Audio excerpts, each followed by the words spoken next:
Good morning and welcome to everyone. Now, previous lecture, we start unit number 5, Legislative Act. Previous lecture already we discussed the what is the different types of act regarding to industry. Okay, this is the different types of. Previous lecture we discussed which types of act and what is the criteria for the industrial act. They are given different types of central government can be classified into the different types of board for categories. Okay, आपण last लेक्चरला बघितलं होतं की different types of act जे last लेक्चरला cover केलं होतं की आपण कोणकोणते ऍक्ट असतात इंडस्ट्री रिगार्डिंग असतील मग त्याच्यामध्ये कोणकोणते पॉइंट्स असतील ते परत एकदा मी एक्सप्लेन करतोय की कोणकोणते ऍक्ट्स असतात आणि प्रत्येक ऍक्ट्स मध्ये कोणकोणते क्रायटेरिया किंवा त्याचे फंक्शन असतात. So this is the first law relating to industrial relation. Okay, industry relation. First one is the Industrial Disputes Act 1947, Trade Union Act 1926. Okay, last lecture बघितलं आपण Industrial Dispute Act. माझा आवाज येतो सर्वांना?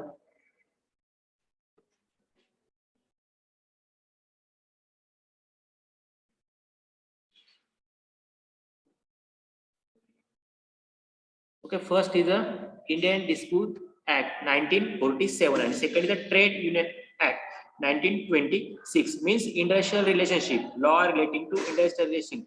मी last लेक्चरला पण तुम्हाला एक्सप्लेन केलं होतं की जे रिलेशनशिप असतं सपोज दोन टाइपचे ऍक्ट असतात. एक ऍक्ट असतो तुमच्या वर्कर रिगार्डिंग, सेकंड ऍक्ट असतो तुमच्या इंडस्ट्री रिगार्डिंग. म्हणजे सपोज मॅनेजमेंटला सपोज जे तुमचं वर्कर असतात त्या वर्कर रिगार्डिंग काही प्रॉब्लेम असतील तो वर्कर परमनंट जरी असेल पण त्या वर्कर कडून काय मिस्टेक या कंपनी रिगार्डिंग जर झालेल्या असतील तर त्या ऍक्ट नुसार तो जी मॅनेजमेंट बॉडी असते त्या ऍक्ट नुसार त्या वर्करवर ते ऍक्शन घेऊ शकतात. आणि सेकंड थिंग असते की वर्कर सपोज मॅनेजमेंट कडून वर्करला कोणत्याही गोष्टीचा प्रॉब्लेम असेल मग सेफ्टी फीचर असेल म्हणजे सेफ्टी मॅनेजमेंट आपण बघितलं की सेफ्टी ज्या गोष्टी असतात त्या जर कंपनीच्या वर्करला प्रोव्हाइड केले नसतील, सॅलरी प्रॉब्लेम असेल, वेजेस प्रॉब्लेम असेल, हॉलिडे असतील, मेडिकल लिव्ह असतील, याच्या रिगार्डिंग कोणताही प्रॉब्लेम असेल त्यासाठी असतो ट्रेड युनियन ऍक्ट. एक युनियन असते, आपण बघितलं की मॅनेजमेंट आणि वर्कर यांच्यामध्ये एक दुवा असते, आपण त्याला काय म्हणतो युनियन लीडर. ओके, म्हणजे सपोज 2000 ते 3000 वर्कर असतील, प्रत्येकाचे प्रॉब्लेम हे वेगवेगळे असतात, प्रत्येकाचे प्रॉब्लेम हे मॅनेजमेंट समोर पुट करता येत नाही, त्यामुळे आपण एक युनियन लीडर ठेवलेला असतो. तो त्याला आपण काय म्हणतो समिती पण म्हणतो किंवा युनियन लीडर पण म्हणतो. तो युनियन लीडर ज्या पण पॉइंट्स असतील 2 ते 3000 जे वर्कर असतील त्यांचे जे कॉमन पॉइंट्स असतील मग सॅलरी रिगार्डिंग असेल, wedges means salary. Okay, wedges means salary, त्यानंतर असेल त्यांचे हॉलिडेज असतील, मेडिकल लिव्ह असतील, सेफ्टी रिगार्डिंग काही पॉइंट्स असतील किंवा त्यांची जे वर्किंग अवर्स असतात त्या वर्किंग अवर्स रिगार्डिंग काही त्यांचे प्रॉब्लेम असतील ते प्रॉब्लेम युनियन लीडरला ते डिस्कस केले जातात आणि युनियन लीडर ते मॅनेजमेंट जी मॅनेजमेंट बॉडी असते त्यांच्यासोबत ते डिस्कस करत असतो. ते ऍक्ट त्या रिगार्डिंग काही ऍक्ट दिलेले आणि सपोज वर्कर असेल त्या वर्करला काही प्रॉब्लेम असेल कंपनीकडून मग सॅलरी असेल किंवा बाकीचे जे प्रॉब्लेम असतील त्या रिगार्डिंग वर्कर पण लेबर कोर्टमध्ये त्या कंपनीच्या अगेन्स्ट केस फाईल करू शकतो. म्हणजे regarding different types of act आपण लास्ट लेक्चरला पण ते बघितलं होतं की कोणते ऍक्ट्स इथे प्रोव्हाइड केले. So second point is law relating to wages. Wages mean salary. Minimum wages act 1948 आपण बघितलं की वर्कर असतो, वर्कर हा ट्रेनिंग पिरियड असतो, सुपरवायझर असेल वर्कर असेल हा ट्रेनिंग पिरियड असतो. ट्रेनिंग पिरियड तो असतो 3 मंथ असेल 6 मंथ डिपेंड ऑन कंपनी. म्हणजे कंपनीची कोणती कंपनी आहे त्या कंपनीवर डिपेंड असतं की त्यांचा ट्रेनिंग पिरियड हा 3 मंथचा असतो की 6 मंथचा असतो. मग त्या मंथनुसार त्या ट्रेनिंग पिरियड कंप्लीट झाल्यानंतर त्याच्या 1 इयर मध्ये त्या सपोज परमनंट ऑर्डर असेल मग परमनंट ऑर्डर जर त्याला रिसिव्ह झाली तर त्यामध्ये कंपनी म्हणजे तुम्ही जर बघितलं स्केल ऑर्डर जसे क्लास 1 क्लास 2 क्लास 3 असेल यांच्या स्केल ऑर्डर असतात. मग 9300 ते 27,600 15,600 ते 39,100 ह्या ऑर्डर्स असतात. मग त्या ऑर्डर ज्या कंपनीकडून रिसिव्ह केल्या जातात त्याला म्हणजे मिनिमम वेजेस ऍक्ट 1948 हा त्याला ऍप्लिकेबल असतो. म्हणजे मिनिमम वेज म्हणजे आपण त्या पर्सनला 8 आवर्स ड्युटीनुसार सॅलरी किती प्रोव्हाइड करतोय आणि पर इयरला त्याचा इन्क्रीमेंट किती असेल या सर्व गोष्टी, मेडिकल लिव्ह, इन्शुरन्स, त्याचा पीएफ या सर्व गोष्टी त्या ऍक्ट मध्ये इन्क्लूड केलेले असतात. Now second payment of wedges act 1936, payment of bonus act 1965. Payment of wedges. Okay, आता तुमची सॅलरी मंथली सॅलरी असेल, त्याच्यात तुमची कटिंग असेल, पीएफ असेल, इन्शुरन्स असेल, सर्व गोष्टी त्याच्यामध्ये इन्क्लुडेड असतात. तुमची इन्क्रीमेंट असेल त्या रिगार्डिंग, सपोज पर्सन असेल, एका पर्सनची जर सॅलरी ही इन्क्रीमेंट होत नसेल किंवा त्या पर्सनला काही मंथची सॅलरी रिसीव्ह होत नाही, सपोज कंपनी तुम्ही बघितलं असं कंपनीमध्ये, ओके, कंपनीमध्ये जर वर्कर असतील, त्या वर्करला जर सॅलरी सपोज 1 मंथ कंप्लीट झाला, second, third, fourth month complete झाला, तरी त्यांची सॅलरी पेंडिंग असेल, ओके, सॅलरी ही पेंडिंग असेल, तर पेमेंट ऑफ वेजेस हे ऍक्ट 1936 अगेन्स्ट आपण लेबर कोर्ट मध्ये मॅनेजमेंट अगेन्स्ट म्हणजे त्या इंडस्ट्रीच्या अगेन्स्ट आपण केस फाईल करू शकतो. Okay, that is the 1936 act regarding to payment of wages. Third one is a payment of bonus act 1965. Simple आहे, तुम्ही बघितले असेल फेस्टिवल, दिवाळी फेस्टिवल असतो, ओके, दिवाळी मध्ये जे कंपनीचे वर्कर असतात त्या वर्करला कंपनीकडून डिपेंड कसं असतं, कंपनीवर डिपेंड असतं, त्यांच्याकडून काही बोनस हे प्रोव्हाइड केले जातात. मग त्यांच्या सॅलरीच्या पर्सेंटेज असतात 60%, 70%. सपोज सॅलरी त्यांची जी असेल 50,000 सॅलरी असेल, त्या 50,000 सॅलरीला 10%, 20%, 30%, अप टू 60-70% बोनस हा त्यांना प्रोव्हाइड केला जातो. म्हणजे कशावर डिपेंड असतं, त्या कंपनीवर डिपेंड असतं की किती बोनस वर्करला हा प्रोव्हाइड करतात. मग त्या रिगार्डिंग ते पॉइंट्स दिलेले payment of bonus act 1965. The raw rating of social security. Simple आहे, सोशल सिक्युरिटी तुम्ही कुठे पण जॉब करता, ओके, गव्हर्नमेंट असेल की प्रायव्हेट सेक्टर असेल, तिथे जॉब करत असताना तुम्हाला एक सिक्युरिटी प्रोव्हाइड केली जाते. ती कोणत्या ऍक्ट नुसार केली जाते, गव्हर्नमेंट ऍक्ट जो असतो ते वेगवेगळे ऍक्ट आहे, 1948 असेल, 1952, 1972 आणि 1923. या ऍक्ट नुसार त्या वर्करला ही सिक्युरिटी, सोशल सिक्युरिटी म्हणजे काय, सिंपल, मेडिकल लिव्ह असतील, पीएफ असेल, प्रोव्हिडंट फंड असेल, त्यानंतर तुमचा इन्शुरन्स असतील, ग्रॅज्युटी असेल, कॉम्पेन्सेशन असेल, यानुसार तुम्हाला law relating to social security म्हणजे वर्करच्या सिक्युरिटीसाठी ऍक्ट इथे प्रोव्हाइड केलेले आहे. मग ते कंपनीला ते सर्व प्रोव्हाइड करावं लागतं. मग आपण बघूया कोणकोणते. First point is employ provident fund. Okay, employ provident fund simple PF. आपली जी सॅलरी असते त्या सॅलरी मधून कंपनीच्या पर्सेंटेज नुसार तो पीएफ कट होतो. तो पीएफ साठी आपण जी आपली रिटायरमेंट असते त्या रिटायरमेंट वेळेस आपण तो पीएफ हा आपल्यासाठी मिळत असतो. पण गव्हर्नमेंट नुसार त्याच्यामध्ये काही गोष्टी इन्क्लूड केलेल्या आहे. 1 इयर्स मध्ये जो पीएफ होतो तो आपल्याला लास्ट म्हणजे रिटायरमेंटच्या 2 इयर्स 3 इयर्स मध्ये आपल्याला तो पीएफ हा काढता येत होता. बट त्याच्यामध्ये काही चेंजेस केलेले. सपोज काही मेडिकल इमर्जन्सी असेल, ओके, मेडिकल इमर्जन्सी असेल, काही प्रॉब्लेम असेल, तर त्यासाठी जो पीएफ असतो तो पीएफ आपण आता पण ह्या कंडिशनला पण आपण तो काढू शकतो. असा गव्हर्नमेंटने त्याच्यामध्ये चेंजेस केलेले आहेत. लास्ट जे चेंजेस होते त्याच्यामध्ये काय होतं की जो पर्सन असतं तो रिटायरमेंटच्या वेळेस 2 ते 3 इयर्स जर रिटायर व्हायला बाकी असतील, सपोज 60 इयरचं रिटायरमेंट असेल तर 57 ते 58 एज मध्ये तो पीएफ काढू शकत होता किंवा रिटायरमेंट नंतर. पण त्या चेंजेस केलेले, काय मेडिकल इमर्जन्सी असेल, त्याच्याकडे पैसे वगैरे नसतील तर तो ते ऍप्लिकेशन करून तो प्रोव्हिडंट फंड त्याच्या यूज करण्यासाठी तो काढू शकतो. Employ state insurance act 1948. State insurance प्रत्येक कंपनीमध्ये कंपनीचा एक इन्शुरन्स असतो. सपोज तुम्ही बघितला कार असतील, 2 व्हीलर 4 व्हीलर असेल, मेडिकल लिव्ह असेल, कंपनी असेल, प्रत्येक कंपनीचा हा इन्शुरन्स असतो. मग इन्शुरन्स मध्ये जर काही प्रॉब्लेम क्रिएट झाला तर त्या इन्शुरन्सच्या पर्सेंटेज वाईज त्या कंपनीला पैसे मिळतात. किंवा पर्सन असेल वर्कर, त्या वर्करची पण इन्शुरन्स किंवा पॉलिसी कंपनीने इथे इन्क्लूड केलेली असते. म्हणजे सपोज एखादा पर्सन असेल कंपनीमध्ये वर्क करत असताना आपण बघितलं की सेफ्टी मॅनेजमेंट, 4th युनिट बघितलं की सेफ्टी मॅनेजमेंट सोबत आपण सेफ्टी मॅनेजमेंट काय बघितलं की एखादा पर्सन आहे त्याच्यासोबत ऍक्सिडेंट झाला, सपोज त्याचा हँड कट असेल, लेग कट असेल किंवा तो एक्सपायर झाला, त्याची त्या रिगार्डिंग तो ज्या पर्सनचा कंपनीने इन्शुरन्स केलेला असतो त्या इन्शुरन्स रिगार्डिंग त्या पर्सनला मग मेडिकल पॉलिसी असेल ती मिळते. ओके, म्हणजे जो पण कंपनी त्या पर्सनवर खर्च करेल ती तिची इन्शुरन्स थ्रू त्या कंपनीला पैसे मिळत असतात. किंवा तो पर्सन एक्सपायर झाला असेल त्याच्या रिगार्डिंग एक पॉईंट आहे बघा, लेबर वेलफेअर फंड ऍक्ट.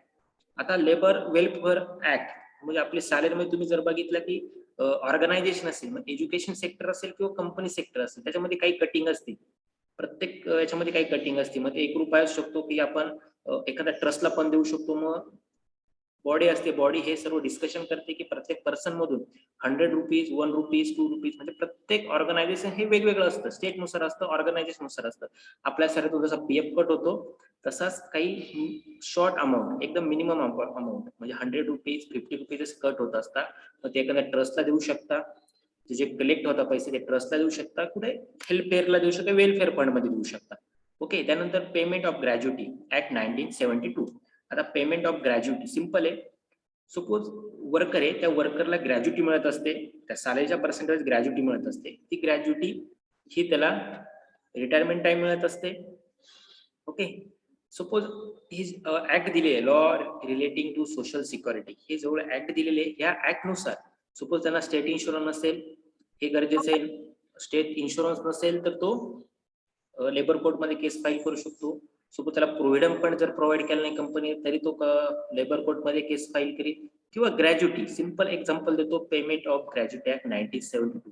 आपला निफाड तालुक्यामध्ये रानवड सहकारी साखर कारखाना, ओके, आपण जी व्हिजिट केली होती, ओके, बॉयलर रिगार्डिंग जे आपण रानवड सहकारी साखर कारखाना आहे तिथे व्हिजिट केली होती. तिथे जे वर्कर होते ते वर्क तिथं करत असताना सपोज काही इयर्स पूर्वी त्यांना सॅलरी, त्या वर्करला सॅलरी मिळाली नाही. म्हणजे काही वर्कर असे की त्यांना 15 ते 20 वर्ष सॅलरी मिळाली नाही. ओके, काही काही वर्करला 5 इयरची असेल, काही वर्कर 10 इयरची सॅलरी त्यांना मिळालेली नाही, फक्त काही त्यांना बोनस दिलेला असेल तेवढाच. बट ग्रॅज्युटी पण सपोज तिथे काही मेंबर असे आहे की 20 ते 25 वर्षाची ग्रॅज्युटी त्यांना प्रोव्हाइड केलेली नाही किंवा मिळाली नाही, कारण की तो सहकारी साखर कारखाना भाडे तत्वावर होता. सपोज एक्झाम्पल घेतोय, ओके, त्याच्या रिगार्डिंग ती केस कशी फाईल करू शकतो आपण, पेमेंट ऑफ ग्रॅज्युटी ऍक्ट 1972 च्या अंडर केस कशी फाईल करू शकतो.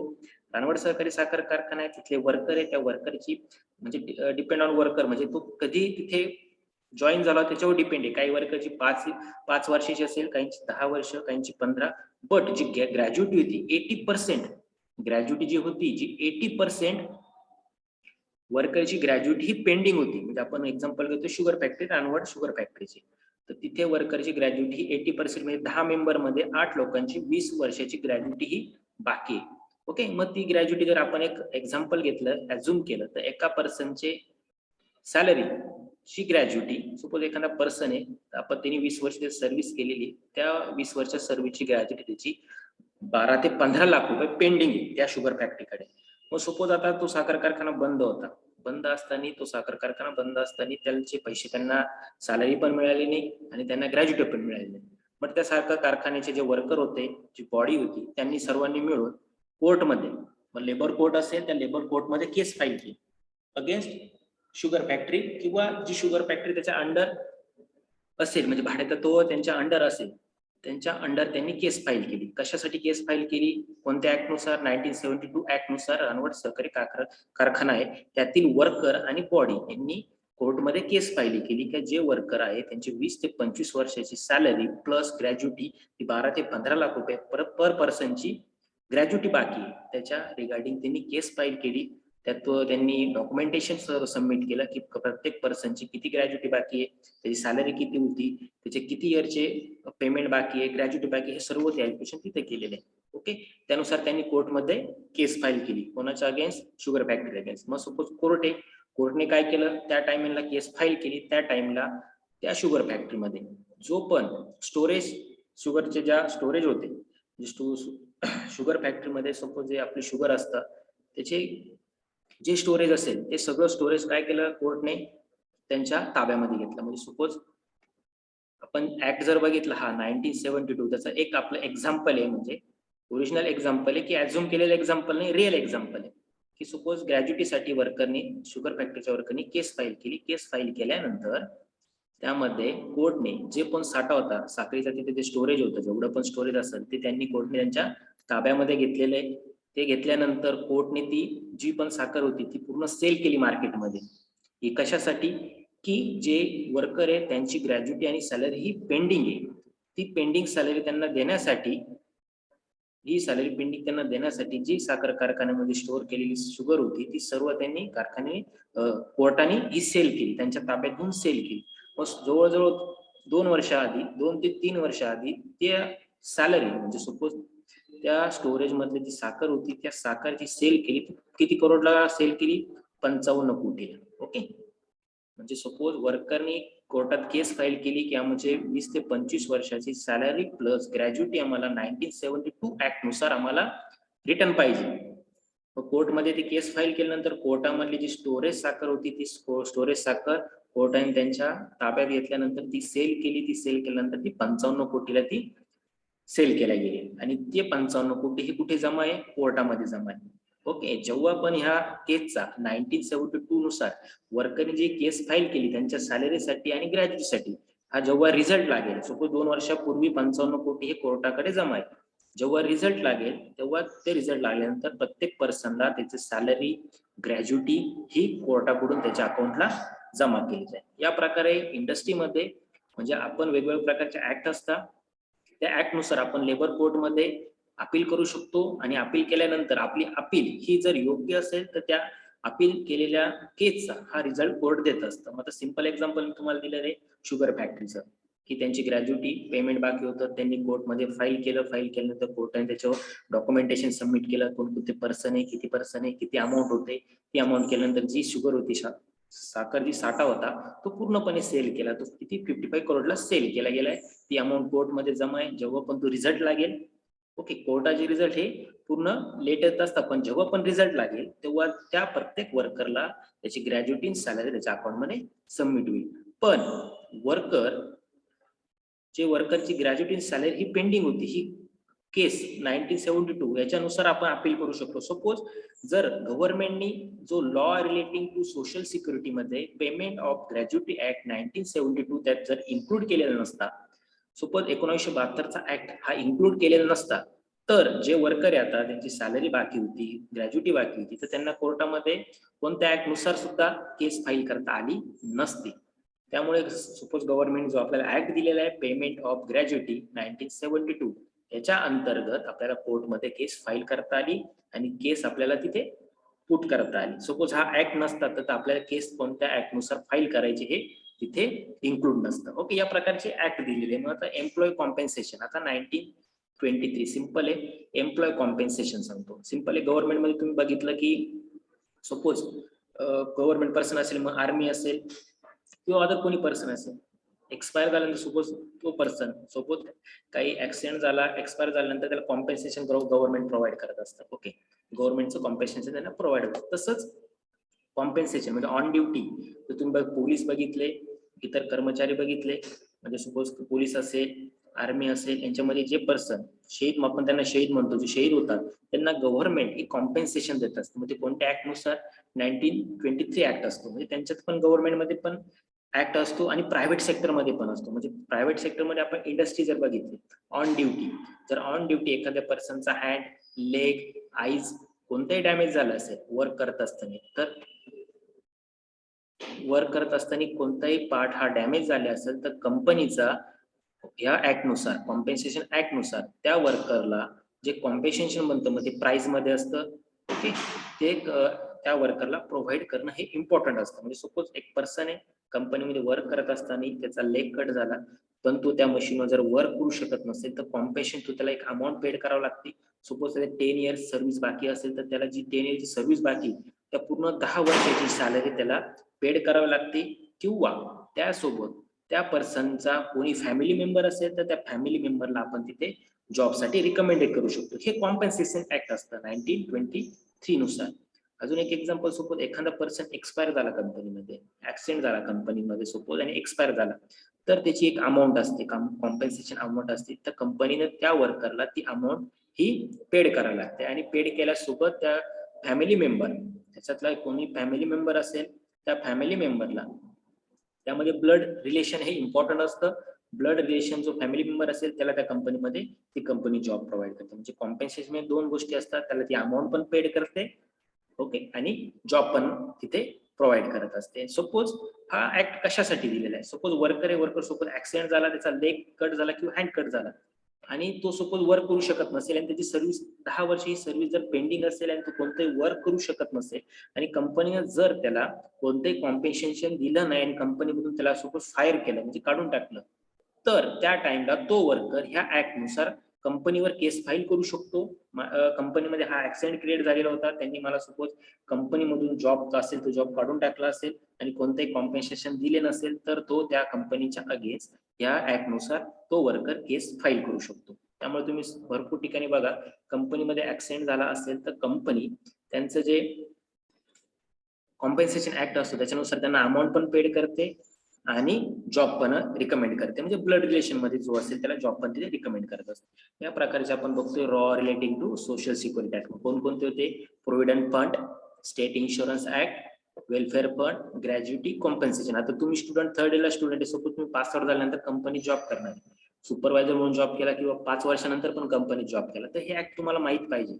कंपनीमध्ये कोणकोणते लॉ असतात, वर्कर रिगार्डिंग कोणते लॉ असतात.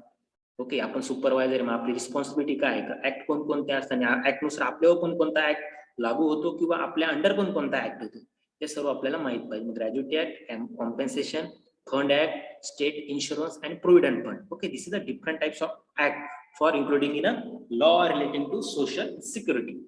So next one is law relating to worker hours, candidate of service and employment.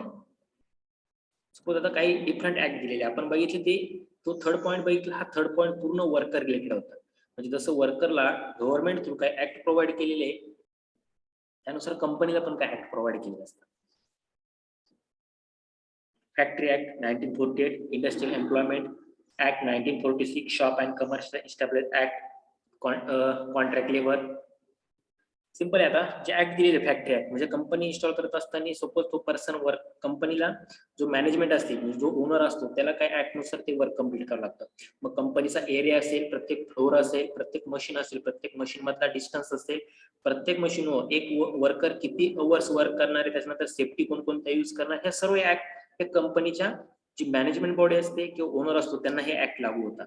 Suppose कंपनीमध्ये जेव्हा इन्स्टॉल केली जाते, सपोज न्यूक्लियर पॉवर प्लांट असतात, मायनिंग कंपन्या असतात, म्हणजे हार्मफुल असतात, मग त्या ठिकाणी ही गव्हर्नमेंट जे सर्वंट असतात, म्हणजे गव्हर्नमेंटच्या कमिट्या असतात, त्या कमिट्या तिथे व्हिजिट करत असतात. तिथे व्हिजिट करत असतात की त्या वर्करला कोणकोणत्या गोष्टी प्रोव्हाइड केल्या जात आहे. जे प्लांट असतं म्हणजे सपोज न्यूक्लिअर असेल, रिएक्टर यूज करतात तिथे असेल, मायनिंग कंपनी असेल, तिथे टेस्ट केलं जातं गव्हर्नमेंट कडून की प्रत्येक पर्सनला कोणती सेफ्टी तिथे यूज केली जाते, मशीन मध्ये डिस्टन्स किती, 2 मशीन मध्ये. ओके, त्यानंतर कॉन्ट्रॅक्ट लेबर तुम्ही बघितलं असेल की सिव्हिल कन्स्ट्रक्शन लाईन असेल, बिल्डिंग असेल किंवा आपला फ्लोअर्स असतील, आता ते आपण बनवत असताना की कॉन्ट्रॅक्ट लेबर, आपण जे लेबर परचेस करतो कॉन्ट्रॅक्ट बेसिसवर लेबर परचेस करतो. हे कशानुसार करतो? ऍक्ट 1970 नुसार. म्हणजे आपलं सपोज कॉन्ट्रॅक्ट असतात, म्हणजे एखादा पर्सन आहे, सपोज 100 पर्सन आहे, त्यांना आपल्याला जॉबवर द्यायचंय, तर आपण हे ऑर्डर नुसार देतो. म्हणजे कॉन्ट्रॅक्ट ऑर्डर असते. म्हणजे कॉन्ट्रॅक्ट ऑर्डर काय असते? 1 वर्ष असेल किंवा 2 वर्ष असेल. 1 ते 2 वर्षानंतर कॉन्ट्रॅक्ट ऑर्डर संपली तर त्यांना ते जॉबवरून काढू शकतात. कोणत्या ऍक्ट नुसार काढू शकता? 1970, कारण त्याला कॉन्ट्रॅक्ट लेबर ऍक्टच म्हटलेले. ओके, आणि त्या पर्सनला ह्या गोष्टीची पूर्ण माहिती दिली जाते की कॉन्ट्रॅक्ट लेबर आहे, तुला 1 वर्षासाठी, त्यानंतर तुला जॉबवरून काढू शकता. अशा प्रकारचे कॉन्ट्रॅक्ट लेबर ऍक्ट सुद्धा तिथे प्रोव्हाइड केले. सपोज इंटरस्टेट मायग्रेट एम्प्लॉई, म्हणजे सिंपल एक स्टेट मधून दुसऱ्या स्टेट मध्ये जॉब जरी करायचा असेल, त्याच्या रिगार्डिंग पण ऍक्ट इथे दिलेला आहे 1979. आणि 6 is a very important weekly holiday act 1942. Simple आहे. जसं आपल्याला संडे हा हॉलिडे असतो, म्हणजे 6 डे वर्किंग नंतर संडे हा आपल्याला हॉलिडे असतो, तसंच कंपनी, इंडस्ट्री, कोणती ऑर्गनायझेशन असेल तिथे जो वर्किंग असतो त्या वर्किंग वीक मध्ये 1 दिवस हा हॉलिडे असतो. Weekly holiday act 1940. सो कंपनीमध्ये वर्क करत असताना वर्कर असतात, वर्कर कंपनीमध्ये आपली सातपूर MIDC असेल किंवा अंबड MIDC असेल, तर तुम्ही तिथे बघितलं की मॅक्झिमम 80 to 90% मॅक्झिमम कंपनी ह्या सॅटर्डेला ऑफ असतात. मग सॅटर्डेला ऑफ असतात तर त्यांचा तो कोणता झाला? वीकली हॉलिडे झाला.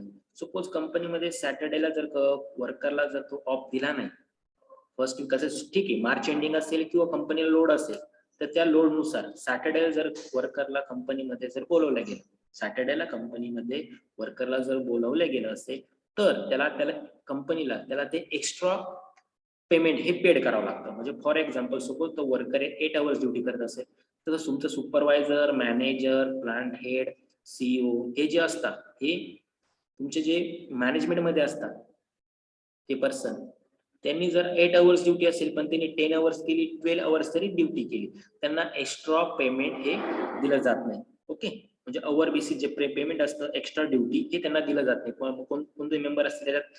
तुमचा सुपरवायझर असेल, मेंटेनन्स इंजिनियर असेल, क्वालिटी इन्चार्ज असेल, म्हणजे कोणत्या डिपार्टमेंटचा तुमचा हेड असेल, प्लांट हेड असेल, सीओ असेल, त्यांना त्या कंपनीमध्ये 8 आवर ड्युटी केली, 9 आवर केली, 10 आवर केली, त्यांना एक्स्ट्रा पेड केलं जात नाही. बट वर्कर जे असतील तुमचे, वर्करची ड्युटी जर 8 आवरची असेल, ओके, वर्करची ड्युटी 8 आवरची असेल, कंपनीमध्ये जर लोड असेल तरी त्याला सॅटर्डे ऑफ दिला नसेल, त्याला कंपनीत बोलवलं गेलेलं असेल, तर त्या सॅटर्डेचा त्याला एक्स्ट्रा पेमेंट हे कंपनीला पेड करावं लागतं.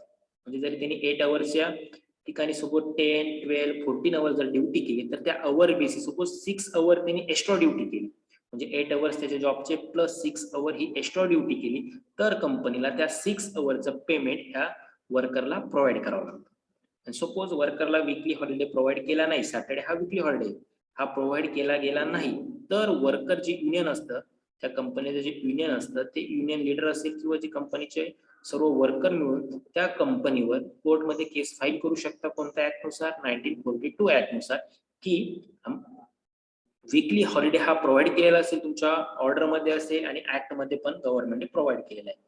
प्रत्येक ठिकाणी कोणतं तुम्ही सेक्टर जर घेतलं, एज्युकेशन असेल, इंडस्ट्री असेल, तिथे हा ऍक्ट प्रोव्हाइड केला की वीकली हॉलिडे हा परमनंटली मिळाला पाहिजे. जर नाही दिला तर जो वर्कर असेल, जो पर्सन असेल, या ऍक्ट नुसार कोर्टमध्ये केस फाईल करू शकतो.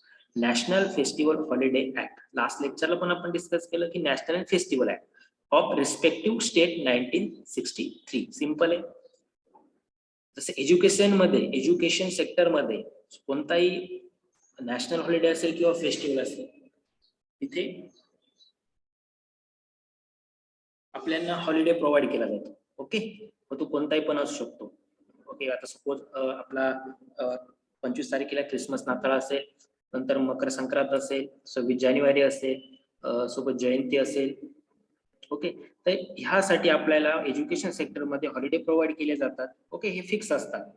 हे फिक्स असतात की कोणकोणते हॉलिडे आपल्याला प्रोव्हाइड असणार आहे.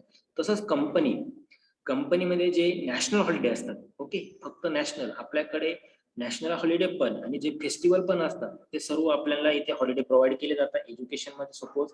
बट इंडस्ट्रीमध्ये काही फिक्स नॅशनल हॉलिडे असतात, रिस्पेक्टिव्ह स्टेट नुसार तिथे त्यांना हॉलिडे दिले जातात. सिंपल कंपनीमध्ये काय एक्झाम्पल घेतो, सपोज दिवाळी असेल तर दिवाळीमध्ये त्यांना 4 to 5 डेज सुट्टी असते.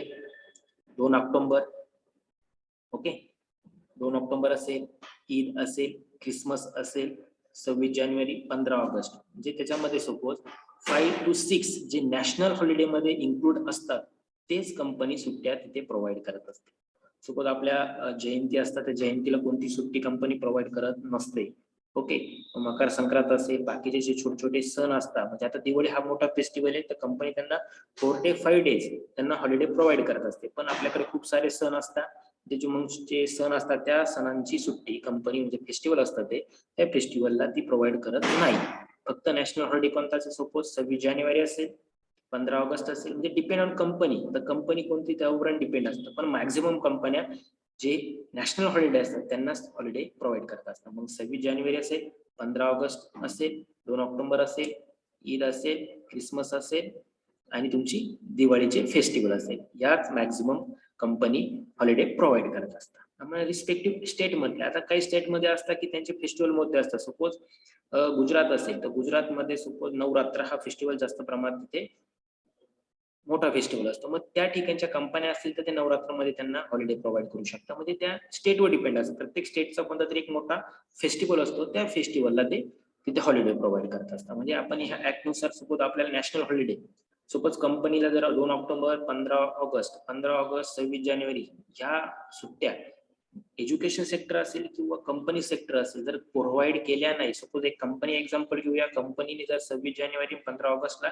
वर्करला सुट्टी किंवा 2 ऑक्टोबर सुट्टी जर दिली नाही, किंवा एज्युकेशन सेक्टर मध्ये पण, तर एखादा पर्सन कलेक्टरला पत्र तिथे ऍप्लिकेशन करू शकतो कलेक्टरला की 26 जानेवारी, 15 ऑगस्ट आणि 2 ऑक्टोबर ह्या दिवशी या कंपनीला किंवा या जी ऑर्गनायझेशन आहे तिथे आम्हाला सुट्टी प्रोव्हाइड केली गेली नाही, कारण की तो नॅशनल हॉलिडे आणि कलेक्टर डिक्लेअर सुट्टी असते आणि स्टेटची पण सुट्टी असते.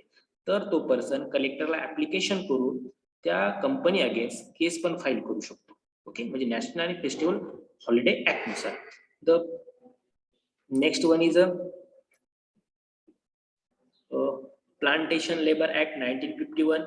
मायनिंग ऍक्ट 1952 आता प्लांटेशन लेबर तुम्ही बघितलं की न्यूक्लिअर पॉवर प्लांट असतात म्हणजे काही कंपनी असतात हार्मफुल कंपनी असतात म्हणजे मायनिंग कंपनी असेल तिथे जास्त प्रमाणात ऍक्सिडेंट होत असतात मग मायनिंग असेल कन्स्ट्रक्शन लाईन असतील किंवा तुमच्यावाले जे न्यूक्लिअर रिॲक्टर असतात त्या न्यूक्लिअर रिॲक्टर असतील तिथे जास्त प्रमाणात हे प्लांटेशन लेबर ऍक्टिव्ह होतो मायनिंग ऍक्टिव्ह होतो dock worker means safety health and welfare act simple आहे आपण जेवढे पण ऍक्ट बघतो डॉक वर्कर म्हणजे सगळ्यात इम्पॉर्टंट ऍक्ट 1987 म्हणजे आपण कोणत्या कंपनीत जरी वर्क करत असेल एज्युकेशन असेल ऑर्गनायझेशन असेल किंवा कोणती इंडस्ट्री असेल IT सेक्टर असेल तिथे वर्क करत असताना सगळ्यात इम्पॉर्टंट असतं त्या वर्करची त्या पर्सनची सेफ्टी हेल्थ आणि वेलफेअर या 3 गोष्टी ह्या डॉक वर्करच्या ऍक्ट 1980 नुसार इम्पॉर्टंट असतात की ते वर्करची सेफ्टी इम्पॉर्टंट असते हेल्थ आणि वेलफेअर ते law relating to equality and empowerment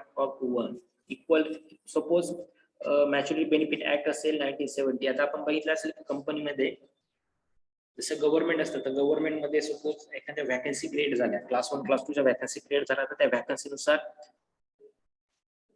वॅकन्सीनुसार तुमच्यावाल्या post असतील मग तिथे क्रायटेरिया असतो मग तुमची जी कॅटेगरी असते मग suppose category open category OBC SC NT जेवढ्या पण कॅटेगरी असेल त्या कॅटेगरी वाईज तुमची मेरिट लिस्ट असते आणि तुम्हाला वॅकन्सी प्रोव्हाइड केल्या तसेच जो ऍक्ट आहे आपला इक्वल रिम्युनरेशन ऍक्ट 1976 तर त्यामध्ये आपल्याकडे सांगायचं झालं की वेगवेगळ्या कॅटेगरीचे पर्सन असतात वेगवेगळे त्यांचे कास्ट असेल त्यांचे कॅटेगरी असेल तर कंपनीमध्ये प्रत्येक कॅटेगरीला मग सपोज आपण मेल फिमेलचं जर एक्झाम्पल घेतलं कंपनीमध्ये काही पोस्ट असेल क्वालिटी इंजिनियर म्हणून पोस्ट असेल तर काही कंपनीने डायरेक्टली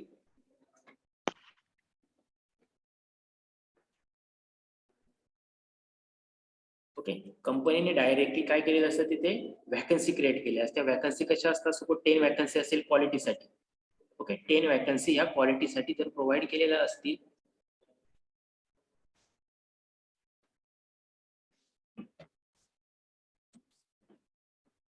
टेन वॅकन्सी प्रोव्हाइड केलेल्या असेल तर कंपनी त्याच्यामध्ये काय कंपॅरिझन असेल मेल साठी सपोज 4 वॅकन्सी सॉरी फिमेल साठी 4 वॅकन्सी आणि 6 वॅकन्सी मेल साठी किंवा 5 वॅकन्सी मेल साठी आणि 5 वॅकन्सी फिमेल साठी म्हणजे असा रेशो मेंटेन केलेला असतो म्हणजे कधी कधी बघा कॅटेगरी वाईज पण तिथे जागा सपोज कंपनी कधीही कॅटेगरीचा विचार करत नाही म्हणजे सपोज तुम्ही बघितलं गव्हर्नमेंट सेक्टर बघितलं तर गव्हर्नमेंट सेक्टरमध्ये ज्या वॅकन्सी क्रिएट होतात त्या वॅकन्सी मेल साठी वेगळ्या असतात फिमेल साठी वेगळ्या असतात त्याच्यानंतर category open OBC SC NT यानुसार अलॉट केलेल्या असतात आणि मेरिट लिस्ट पण त्यानुसार अलॉट केलेली असते पण कंपनीमध्ये फक्त मेल फिमेल ह्या 2 गोष्टी कन्सिडर होतात कोणती कास्ट कॅटेगरी ह्या प्रत्येक म्हणजे 70-80% कंपन्या कास्ट डिपेंड करत नाही कॅटेगरीनुसार म्हणजे मेल आणि फिमेल हेच कंपॅरिझन कोणत्याही कास्टनुसार कॅटेगरीनुसार तिथे जॉब हा रिकमेंड केला जात नाही एखादी वॅकन्सी असेल मग तो पर्सन कोणत्याही कॅटेगरी असेल मग तो मेल असेल फिमेल असेल तर त्याला तिथे ऍप्लिकेशन करता येतं ओके मग गव्हर्नमेंट मध्ये पण करता येतं पण गव्हर्नमेंटला त्यांनी वॅकन्सी क्रिएट केल्या जातात प्रत्येक पर्सनसाठी सेपरेट वॅकन्सी क्रिएट करतात तसं इंडस्ट्रीमध्ये